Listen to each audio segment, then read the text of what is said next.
LightCasting.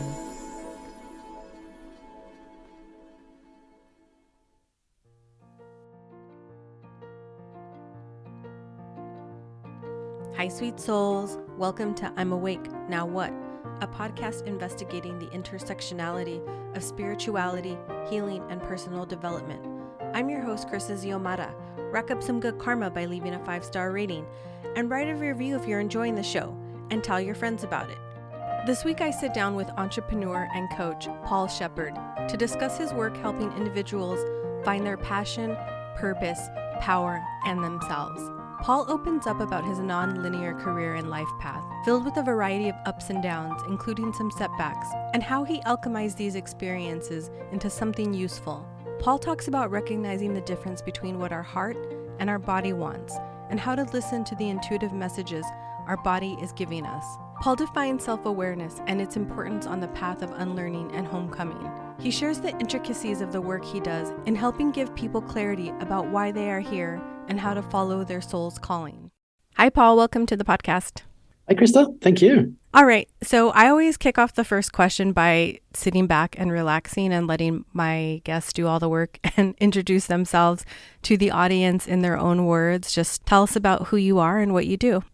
Who am I? It's a good question. I spent 25 years trying to figure that out. So like a lot of people that are listening, I kind of went through the education system, very linear. If you follow, the education system that's laid out, you'll be successful. And that wasn't the case. I think my first major lesson was around 24, 25 years old, where I'd lost my first two businesses and, mentors, friendships, relationships, the whole lot. And I thought my world was over. That was the first major one. Prior to that, I'd been made redundant 3 times in a corporate role that I'd taken, thinking that, job security in corporate would be a great thing. So very early on, I learned that change is the only thing that is consistent in life. So that kind of set me up on a different journey. Many things I saw in my early 20s that I couldn't explain at the time, and we can delve into that a bit later. But I've really spent 25 years trying to figure out, who I am, where I belong, where I fit, because the jobs I've had, the careers, the businesses just never felt like it was a good fit for me. I just didn't fit in. So it was always this burning question, who am I? What am I here for? Trying to figure out that purpose. So from corporate to businesses to back to corporate to military to a whole range of different things. And it wasn't until the last probably 3 or 4 years that I gained a lot of clarity once I took a different view on things, stopped listening to, the propaganda, if you like, from what we're taught through the schooling system, through the education system, and started to listen to my intuition, and then started to seek help from people outside of the traditional education system. And once I listened to that, it made a lot of sense. Then I looked back on my life and thought, wow, okay, all right, this is now what I'm here for. I'm here to essentially help drive change in the world and make the world a better place, and through a range of different mechanisms. Going through that at the time, you absolutely feel lost, which is what I did. I felt lost for a very long period of time. So I was just trying different things to see where see what stuck, see where I could actually achieve some success and what felt like fulfillment. And it wasn't until the last 3 years that I started to find that. Yeah, I'm excited to dive into the nitty-gritty of all of that. Thank you for that explanation. I really appreciate it. My second question I've kept in since the beginning of the podcast inception, because it's become this beautiful qualitative and quantitative question for me to understand people's own story with spirituality, since that's one of the overarching themes of the show, and wanting to know what you grew up with, whether it was religion or spirituality or nothing at all, and then how you came to sort of anchor yourself in practice or ritual as an adult. Yeah, of course. Look, I grew up in a family which was sort of half Greek. So Greek Orthodox was one side, and then obviously Anglican was the other side, being the Australian side of the family. So for me, it was very big. Religion was a very big thing, obviously, and going through school was a big thing. But my parents themselves weren't religious. So they were very open to, to what was going on. My grandparents were very religious on the other hand, though. And I remember going through scripture and religion in school, just thinking, what is this nonsense? This is gobbledygook. And the language that they were using was very confusing. And I felt like I was being manipulated. And this is me as a, under 10-year-old. So I was quite rebellious in school when it came to scripture and religion, because it just didn't stick. It didn't make a lot of sense. And it sounded like a lot of people were just believing without having any evidence or any direct experience with what they were teaching. So that always left me curious. Fast forward to 22 perhaps, and I started to experience the spiritual side for the first time. So I remember running my first business. I was involved in a security company, and one of the directors was very kind of senior in sort of corporate government, military, policing. His business partner was the opposite side of the fence, but he was also a healer. He was an Indigenous person, and I remember spending countless hours at his house. He was just teaching me a lot of the ancient wisdom that had come from the tribes people, stuff that you would never hear in an education system, stuff that you would only learn by sitting around a campfire with the elders. That gave me a very different perspective, an introduction into energy and a different world that was fascinating to me. So at 22, he showed me healing, which was, I think the form was Maori Miri Miri. So I'll never forget seeing this live where he pulled trauma out of a family of 3. And I couldn't comprehend what I was seeing. So that was a big wake-up call to go, right, okay, now I know what I'm seeing, but I don't know what I'm seeing. I could see the trauma and these people screaming with what was coming out of them, because he had to explain it to me, because I couldn't obviously see the energy. And that really got me curious. I kept meeting people like that for 10 years, kind of ignored it, thinking, you know what, I'll go off on my merry way, and I'm in corporate and I want to do business and be successful in that context. And, I did my military training for 4 years. And, so this healing thing was just a bit of a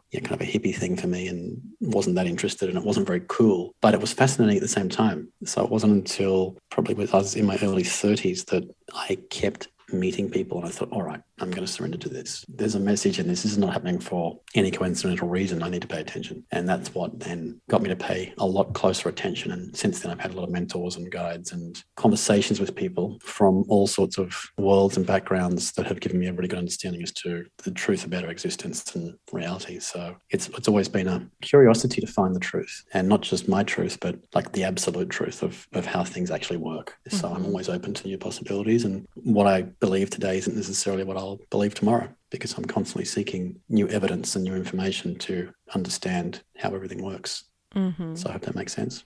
Yeah, that's really beautiful. I love that. I wanted to talk to you about on your website, you talk about integrating the science and spirituality, and that you really try to work with people that are self-aware. So I thought we would start by, in your own terms, defining self-awareness, on the path of spirituality and integrating science and all of those other modalities to kind of, I would say, initiate your growth, right? So a lot of us come on this path and we are looking for answers, and we kind of find it grabbing a bunch of things all at once, whether that's spirituality or science or experiences and stuff like that. But I think that self-awareness piece is really critical, because if you don't have it, it's really hard to break that conditioning that we all grew up with, kind of like what you mentioned at the top of your introduction there. But for you, like, how do you define self-awareness? And if someone were to come to you, how would you sort of assess that and see where they were at and try to give them some help if they were not quite aware just yet? That's a good question. This became evident to me probably about 12 years ago, when I came across Eckhart Tolle and The Power of Now. Just that third-party observer. Just imagine you were a fly on the wall observing yourself. And that was a whole different concept for me as well, where I thought, all right, so if I'm not me, then who am I?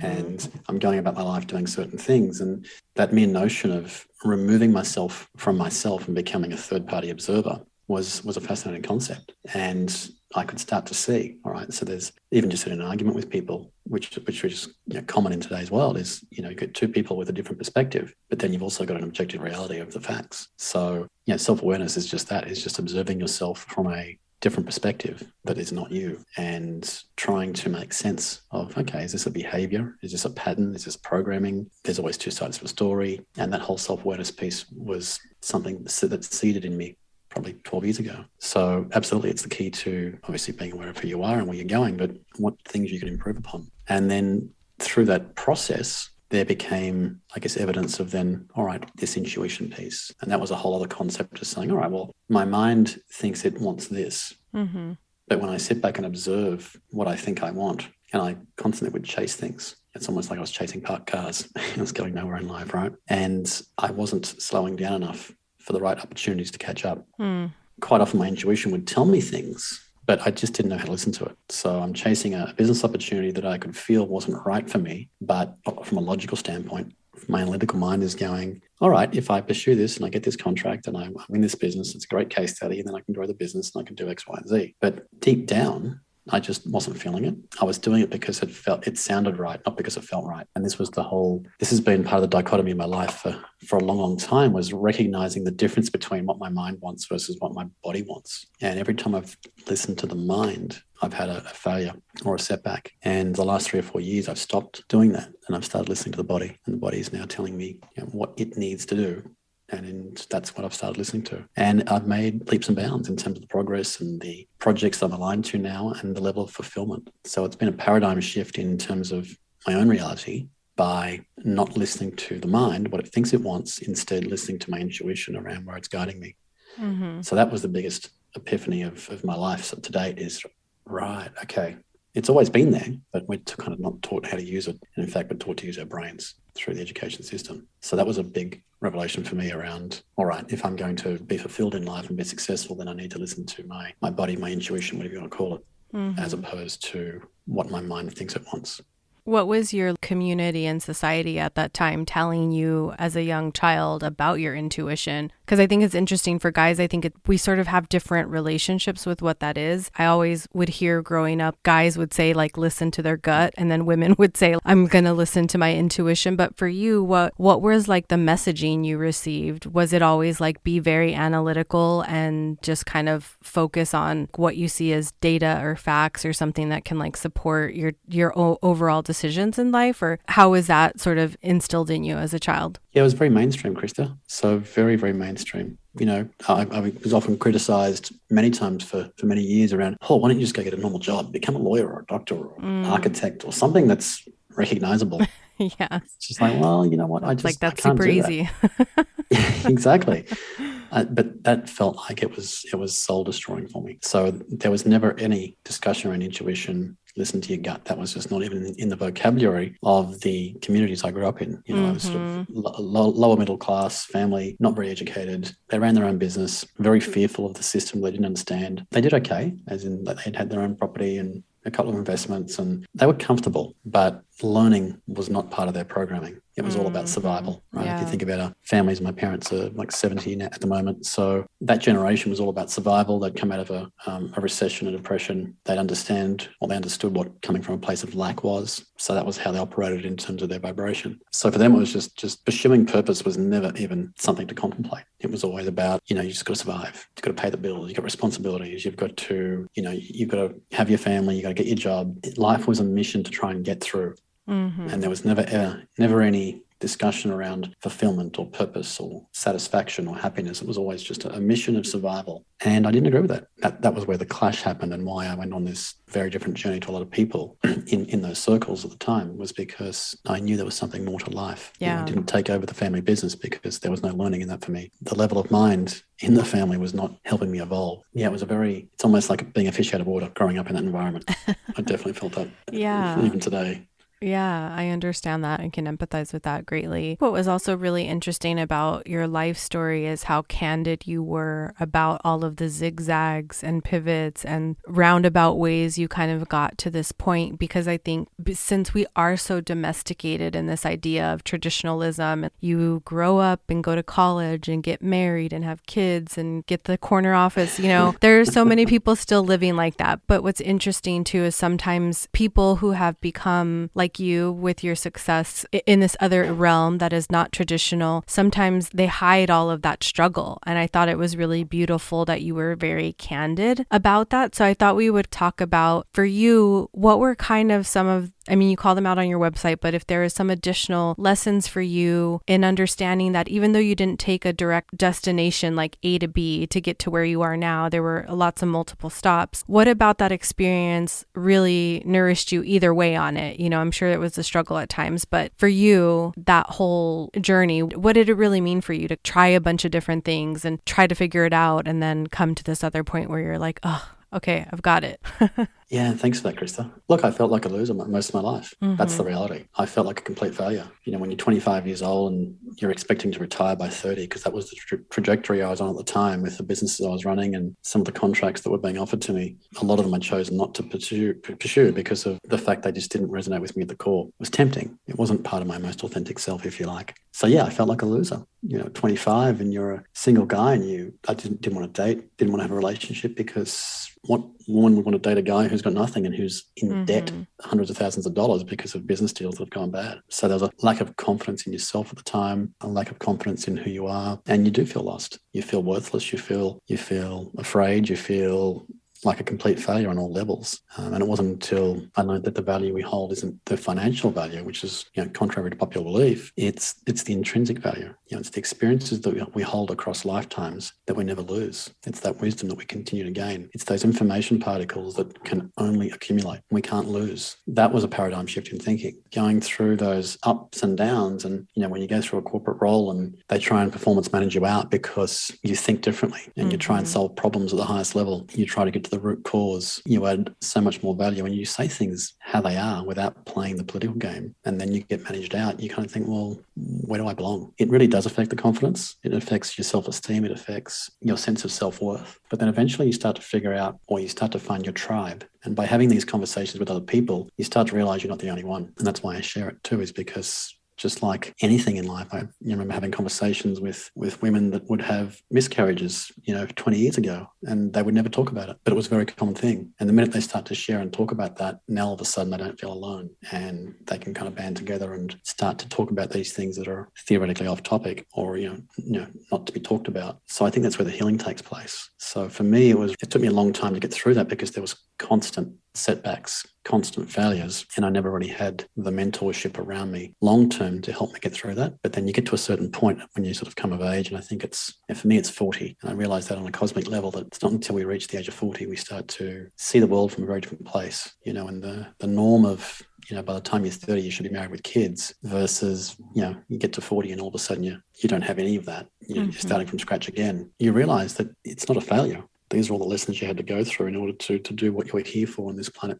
in this lifetime in terms of your mission. So that's how I see the world now. And some of us have to go through more setbacks and more failures to get there.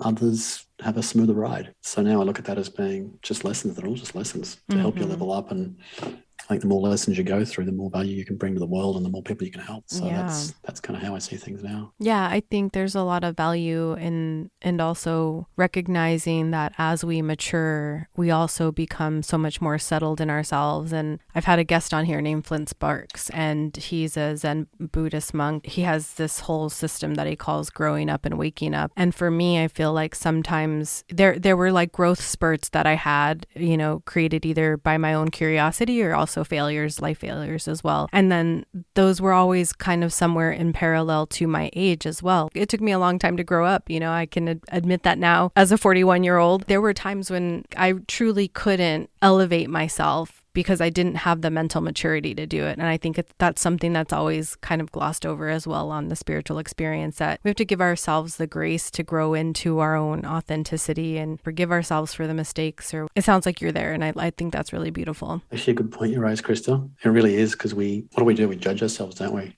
Oh my we God, judge ourselves yes. because of because of what we haven't achieved, or because we think we're a failure. But in actual fact, when you take a step back, and I'm actually quite comfortable in this now, is when something doesn't go according to plan, or if a group of people wants to kick you out of something, or an organization doesn't see the value you bring because they're too heavily programmed, too heavily sedated, it's okay. There's no more judgment of yourself. You're like, okay, all right, that was a learning experience. Let's break that down. Yeah, instead of like wedging yourself into working with them, just realizing it's not them, that really kind of needs to reassess. It's like okay, so what can you do to find an organization that values the things that you are able to bring, right? Absolutely. And not trying to change yourself. Yeah, this is a very key, very big lesson. Yeah. Don't try and change yourself to fit in, because that's your gift to the world. You are unique, and that is the value you bring. Instead, what we need to do is manifest that tribe, or manifest that job, or manifest that business where people do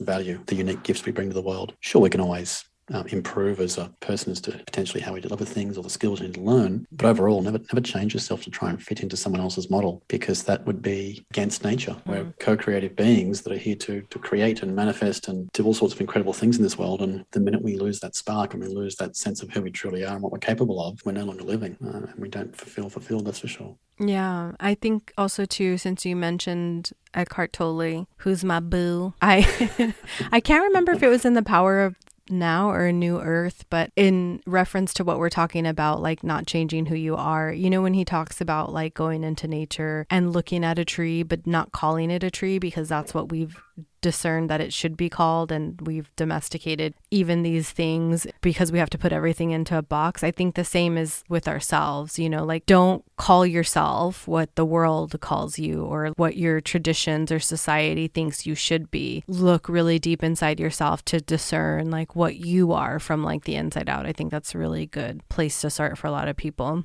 Absolutely. I remember even now going through this current climate, you know, people are too attached to their identity. Oh my God. They're too attached to the status that they've achieved or the job description they have. And I remember going through that myself. I mean, you know, I was in business and this is who I am, or I'm in the military, this is who I am. But in actual fact, we're neither of those things. You know, we're energy and light, we're spirit, we're soul having a human experience. And those jobs, those careers, those education programs I went through, they're all just the experiences, but that's not who I am. Yeah. And that was a breakthrough, realizing, and it's I think a liberation. That's part of the problem. It is, and that's the perfect word for it. It's liberation, of course, and recognizing that once we let go of those labels, this is part of what I teach and share with people, is how do you remove all the labels so you can be free to be yourself and liberate yourself to live a life of fulfillment, abundance, success in all areas. Part of it is redefining what success is as well. Thing we should mention that I know we've talked about a lot on the podcast, you know, that process of trusting yourself and breaking away from the mold and the conditioning isn't always easy. And like you kind of even mentioned that as well, but there's no reason why you shouldn't still continue to pursue that, because it is really uncomfortable because people won't understand you sometimes, and the people around you who are still conditioned, that whole experience is really disorienting to anybody who's gone on the path of, I would say, personal development and spirituality. But just to stay the course, I always like to say that in here to just remind people, just stay the course no matter like how uncomfortable it gets, because you'll be better on the other side, right? 1,000%, Krista.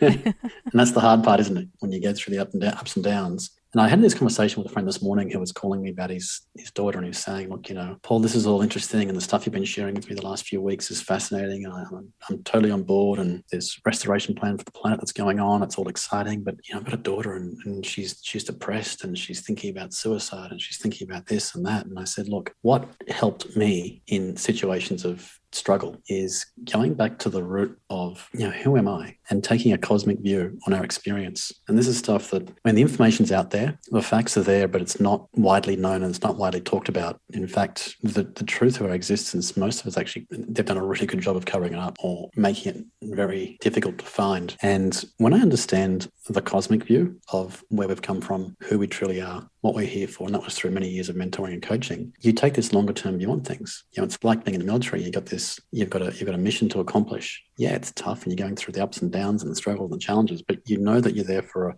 bigger purpose. So you continue on. And that's kind of how I approach life now, is that for a lot of people, we're here for a very specific purpose to shift humanity forward. And if we understand that, and we can actually find enough evidence to support that theory, then the ups and downs in life are all of a sudden now they're no longer as important, or they're no longer as detrimental to our thinking, or they don't make us depressed. They don't make us ineffective anymore. It's just like, oh, okay, here's another one. Here's another lesson. Here's another speed hump. But you power through, because now you've got a different level of mind in terms of how you're approaching everything. And that clarity as to what you're here for is what I like to help people with, because once you've got that clarity as to who you are and why you're here, all the little, you know, minutiae of the ups and downs of life no longer seem as detrimental, or no longer seem as scary, or no longer seem as debilitating. It's almost like it's just a blip on the radar. So taking that longer term view, obviously being present in the moment, but also having this view that, okay, this is going to blow over in a week, a month, a year. But beyond all of that, there's a much bigger picture that we need to look at. It's like the jigsaw puzzle. If you look at the entire puzzle, once it's assembled, you've got a clear view of the picture. But if you're only looking at one of the pieces, it can be total chaos and confusion. That's really good. Well, that leads in perfectly to talk about the work that you actually do with your soul purpose mastery methodology and really trying to help people figure out their purpose and break through blocks and plan and execute. And you're doing it with a variety of modalities. Like you're not just coaching them to try to understand who they are as an individual, as I understand it from your website, then creates individualized plan and process for them to sort of go after what they're meant to do. So can we talk about that a little bit? Yeah, absolutely, Krista. So first of all, the coaching I do is not a full-time thing. This is really the passion project for me because I spent 20 years trying to figure it out for myself. And I thought, I'm sure there's other people that are having the same problem. So I still run other businesses and there's many other projects I'm working on, but this is something that's dear to my heart because it's something I've had to overcome myself. So yes, there are many different modalities I use. And one of the main ones is going through the different types of astrology. Okay, so that's a huge piece. Western astrology combined with the Chinese I Ching, the Hindu Brahman chakra system, and the Zohar Kabbalah Street of Life, merged with quantum physics. Now you've got a system that's, BG5 is what I'm using as a core tool. And that gives someone the blueprint as to who they are. But it's not kind of the be all and end all, because then you need to start to understand, all right, what are people's values? What do they value the most? And what are their passions in this world? And then it's just think of a Venn diagram where you've got someone's blueprint and what are their gifts and talents and kind of personality traits and all the rest of the stuff. But then what are their passions and what are their values? And then when you overlay all those together, now you've got something very specific that someone can go after. And in terms of the blueprint, understanding someone's blueprint, a big part of that is understanding how to listen to your intuition, because our body talks to us in different ways depending on what sort of person you are. And that's all the stuff that we uncover. So regardless of what I share with somebody, essentially the biggest takeaway, one of the biggest takeaways is helping people use their own internal compass, which we never got taught through childhood or through schooling. Most people have had to try and figure that out somehow. There is an absolute definitive way that is repeatable, that I can go through a simple process with people and then actually figure out, all right, how does my compass work and how do I use it and how do I listen to it and how can I calibrate it and strengthen it so that I actually know how to use it faster, more accurately, consistently. And that's the key. Once we can tap into that, now we know exactly where we're going in life. We know exactly what we're meant to be doing. And there's no questions. There's no uncertainty anymore because and you can trust that knowing. So there's a whole bunch of exercises that I share with people as well to help them build that confidence in that internal compass and their decision making.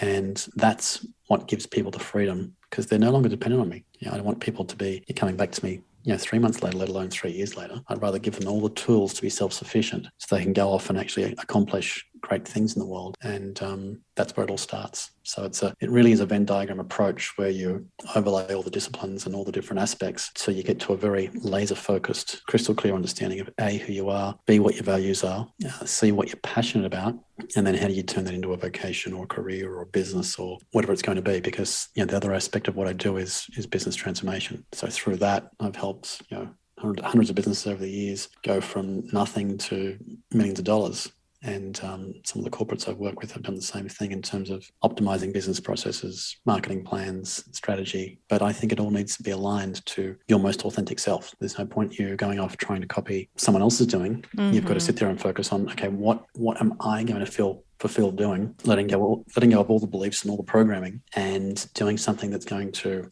set my world on fire. And that's what I'm all about. It's about finding your most authentic self and then giving you a platform and a roadmap to go and make the difference in the world that you want to do. Yeah. And I think something that happens to a lot of people on the path of finding their purpose, which is like a new and novel thing in the last, I would say 5 years, kind of everybody is saying this now, where it wasn't so mainstream, right? And it has meaning and really we should all be, like you said, looking for evidence of where we fit in as our true selves instead of sort of trying to back ourselves into a corner. But I think what happens too a lot in this journey is that people don't start inside. That's literally like step one. Whatever you want to do, you need to go like inside and first discern what you need, from your life or like you said, your core values or whatever. People tend to look at the world around them and see people that are doing really interesting things. And like you said, they go and they sort of copy them, right? And then you're sort of off track and you're, I would say, expending energy on something that's really not something that is aligned with your purpose or aligned with what you're meant to do here. And that can take us, really off track. So I think that starting from that point of checking in with yourself instead of going and trying all these other things that other people are doing, because we have such like a I think, such a heavy comparison society as well. People just... Oh, absolutely. And then like money too, just throw in the money thing, and that really takes people off course because like people are so obsessed with money and wealth, and they think from the self-awareness aspect, believe that it will create happiness and connection and family. And it's like, it doesn't actually guarantee any of those things. It's good to have somebody like you to say, let's start step one. Let's start from the beginning of where you are, who you are, evaluate against these other modalities and see if we can get like a starting point for you to start fresh. And I think that's really awesome. Absolutely. I agree. And it's part of that whole process of education system is really unlearning who we really are. That's what I figured out. Mm-hmm. You know, we're going through this process of you need to fit into this mold and go and work this job just over broke for the rest of your life doing something you're not going to be fulfilled doing, just to tick the boxes of society of what they expect of you. But hang on a second, whatever happened to me? Where was my interests or my passions or my purpose in this equation? It doesn't exist. So we really go back to the drawing board and lift the veil. And there's some fundamental pieces of the puzzle everyone needs to understand as we go through that. And once people understand some fundamentals as a way to look at themselves with an entirely different lens, now all of a sudden they can kind of rebuild and go out into the world and create the perfect life they've ever wanted, the perfect relationship, the perfect career. The good thing is when you're aligned to purpose, you become more successful in all those areas anyway, because now you're being authentic. You can still have the money, right? Because money gives us options and experiences. Like you said, a lot of people who are just chasing the money aren't fulfilled. They're not happy. They're miserable. It's a means to an end, hoping that one day they're going to get to a point where they can retire and then live the life they want. For some people, that day never comes. Or that people get like really caught up in the polarity of X job will always pay well, so I need to do that and just pursue that. You said it like breaks their soul in the process. And the money, I feel like if we've learned anything about money in this new paradigm, is that it is available and accessible to all of us, and we don't really have to grasp for it. There are actions that we have to take, and we all have to create a system around us, whether that's our business and things like that. But when you are doing this type of work, the money does come, I think, pretty fluidly, and we have to unlearn that in this process as well. Yeah, spot on, Krista. And what is money really? It's a form of energy. I would preferably like to trade in like goats and like really cute farm animals personally, because that would be really cool. Because what is money? Yeah, it's just energy, right? Yeah. And how do we, the more energy we put into something, I'd rather be putting in energy that I'm passionate about, or energy from something that lights me up and fulfills me, and I'm going to get more energy back out. That's the simple equation. It's about redefining who we are, what money is, and what we're here for. And I believe we can all have it all. We really can, but we've got to go and do the work. It's about unlearning all the programming that's been fed to us over the last, however many years. I mean, this education system is based on the Industrial Revolution. It's well over 100 years old. It's evolving, but from my experience, it doesn't need evolving. It needs a revolution, not an evolution. And coming into this new world of this new level of consciousness and this new level of awareness, we need to revolutionize the education system. And it starts with you. It starts with us. It starts with every individual. And I love these conversations, Krista, because as you said, it's the stuff that a lot of people are too scared to talk about, but most people feel it. I can guarantee most people have felt this. Even the most successful people I know that are caught up in the kind of material world, they've gone through moments in their life where they've felt completely lost. And then when the money starts flowing again, they kind of ignore all those deeper feelings and they just continue on with the status quo. But I can guarantee most people have felt something else needs to be addressed. They just don't know what or how. Yeah, I see that a lot in my ecosystem for people who are still in that traditional world and traditional paradigm. And I also too have a full-time job that I really love and enjoy and do this as sort of soul nourishment work. And so I really empathize with people who want to sort of live in both places until they find their own comfort level to either completely detach from traditional work life and pursue something entrepreneurial 100% or nothing at all. I also get really upset with in the spiritual community how there is a lot of also pressure in the spiritual community for people to throw everything away and then go become a coach or go become a healer full time. And I would never want to lead somebody away from that, from their own like financial stability. I think that's really dangerous. But we all have to check in with ourselves and see what's right. Like, what does my financial system look like today? How am I being able to support myself with the things that are in me as well? But I think that's a personal decision for all of us to do. No, I was going to say it's a great point, Krista, because people kind of think it's all or nothing, and as you said, I you know. don't need to quit if you're really good at your job and you somewhat enjoy it, you get the social interaction, you get a feeling of success, and it pays you really well to give you options in life, keep doing it. You don't have to quit that. But then, as you rightfully said, you need something that's going to feed your soul. And that could be a side hustle. That could be a podcast you're doing. That could be a community meetup you do once a week or once a month. It doesn't matter. I think people, again, we're too caught up in the fact black that, and white. Yeah, exactly. But life isn't black and white. It's very held over from our doctrination through Abrahamic religion, which is also filtered into traditional life. Even if the religion isn't there, this black and white, good, bad, yes, no, is just so infiltrated in everything. But it's always like this, that, and, or always, I think. Like, that's how I see life, as a lot of options all the time. Yeah, absolutely. It's a rainbow. It's not black and white. And we can play the full spectrum and experiment and explore. And as long as we're learning and contributing, and it's no coincidence what people are drawn to. That's a clue to what you're meant to be doing in life. Whatever you're passionate about, whatever you're drawn to, whatever you talk about the most, that's a really good clue. I know, that is such a good clue. Yeah. And it's so obvious in us, but sometimes we're so close to it and we don't realize it, and sometimes we need somebody to reflect it back to us. So I think it's beautiful. People on the spiritual path, I think, are really good about doing that. I did want to talk about, we're getting kind of towards the end here, about what I liked on your website too, was you mentioned Kaizen and continuous improvement, which for me, the alchemic process of healing, unbecoming, unlearning, homecoming, and my expansion is literally like my own quality systems in my own life. There is a continuous improvement system that lives within me that I'm always evaluating if something is hurting or if I need growth. Like there's all these really specific steps. And I use that as an alchemic process to continue my own personal transformation and growth, right? But for you, this idea of continuous improvement and alchemy for your life, what has that been for you? How have you sort of integrated continuous improvement and sort of overcoming things and moving forward and moving through them, more importantly, right? Like being able to, you talked about it just not that long ago about like once you start to learn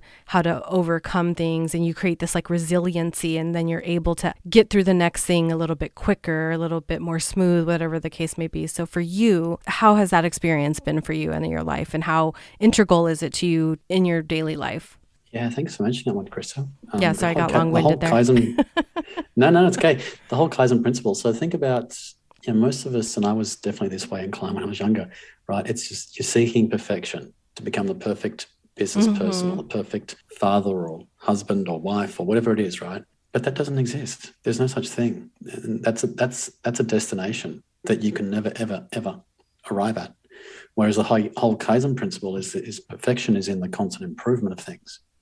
So taking that approach is just like, all right, I learned pretty early on in life that the only constant in life is change. So why not use that change to constantly improve?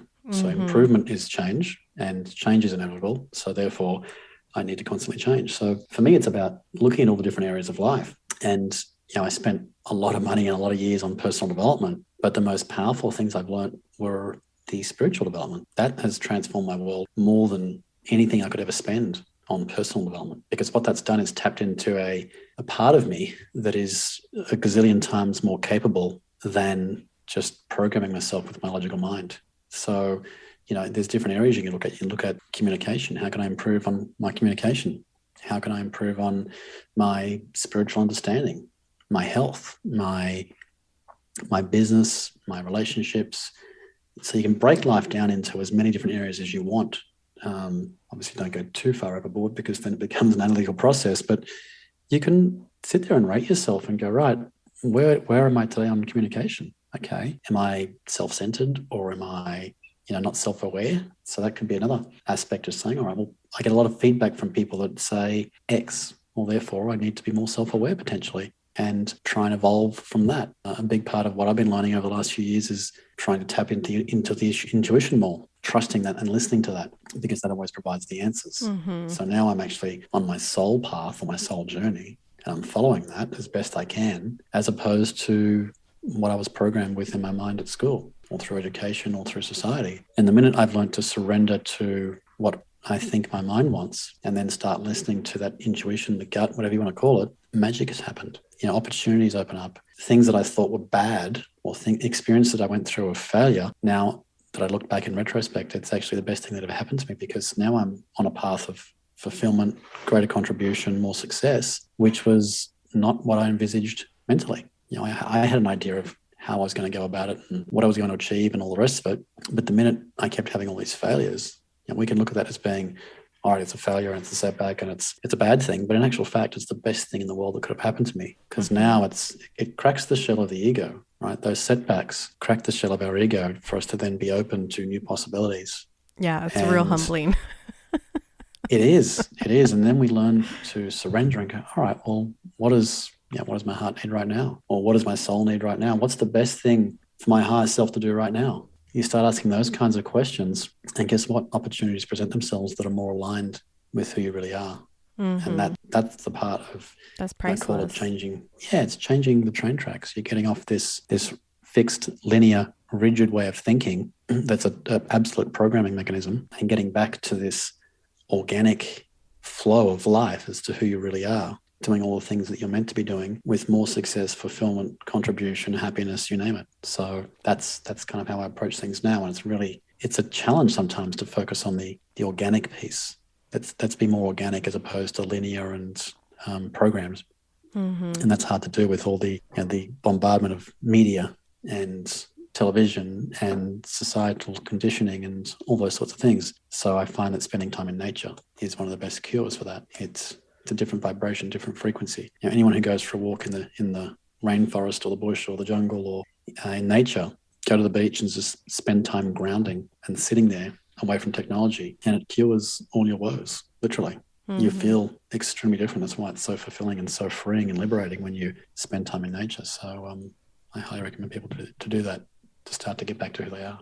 Yeah, I love being in nature as well. I feel that a lot of people on this show say that that's where they feel so deeply connected. And I think it's because it's so undisturbed and imperfect, and it just is, and we get there and that pulls us into that vibration and that energy of dynamic acceptance of everything that is and everything we are. And I just think it's really beautiful. So I love that you ended on there.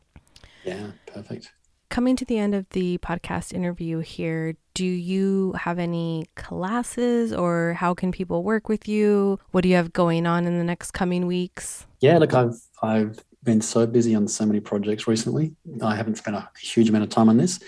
Best thing for people, if you're on Facebook, I have a Facebook group called Soul Purpose Mastery, and I do public analysis of people. Okay, so it's a bit of an introduction. I do it for free.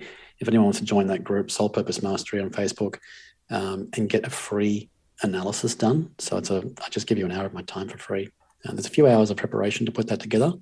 And I just go through some fundamentals, which, again, I do that publicly so that people can start to see not only themselves, but other people can look at that and learn from that. And then, of course, I just do one-to-one coaching. It's typically 3 to 4 sessions to give someone their entire blueprint with their values and with their passions. And honestly, that process has...